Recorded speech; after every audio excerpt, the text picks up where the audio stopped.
সময়ের গতিতে চলছে, কাজে সময়টাকে কাজে লাগাইতে হবে। এখন যারা প্রাথমিক সবক নেয় তাদের বাদ ইশা বাদ ফজর দুরূদ শরীফটা এটা ঠিক মতো পাঠ করতে হবে, এটা ছাড়া যাবে না। আর পাঁচটাকে জারি করতে হবে, এরপরে পরবর্তী সবকগুলি নিতে হবে, এটা মনে থাকে যেন। আর এলমে ফেকা যেমন শিক্ষা করা ফরজ আইন, কতটুকু তার যে সমস্ত চাকরি ব্যবসা ক্ষেত খামারে যে মাসাইলগুলি প্রয়োজন হয় দৈনন্দিন ঘর সংসার ইত্যাদি ইত্যাদি, ওই মাসাইলগুলি জানা ফরজ আইন। ঠিক একইভাবে এলমে তাসাউফ শিক্ষা করা ফরজ আইন, কতটুকু এটা মানুষ জানে না। এটা হচ্ছে সুলতান আসকারের প্রথম স্তর বন্ধ করা ফরজ আইন, অর্থাৎ মাথার তালুর থেকে পায়ের তলা পর্যন্ত জিকিরটা জারি করতে হবে, এটা ফরজ আইন।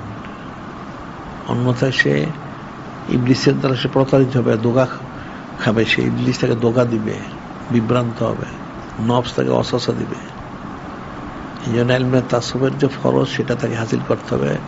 কমপক্ষে সুলতান আসকারের প্রথম স্তর সেটা হলো এই 10টা লতিফা জারি হবে, মাথার তালু থেকে পায়ের তলা পর্যন্ত জিকিরটা জারি করতে হবে, এর কোনো রুখসত নাই, এটা মনে রাখতে হবে।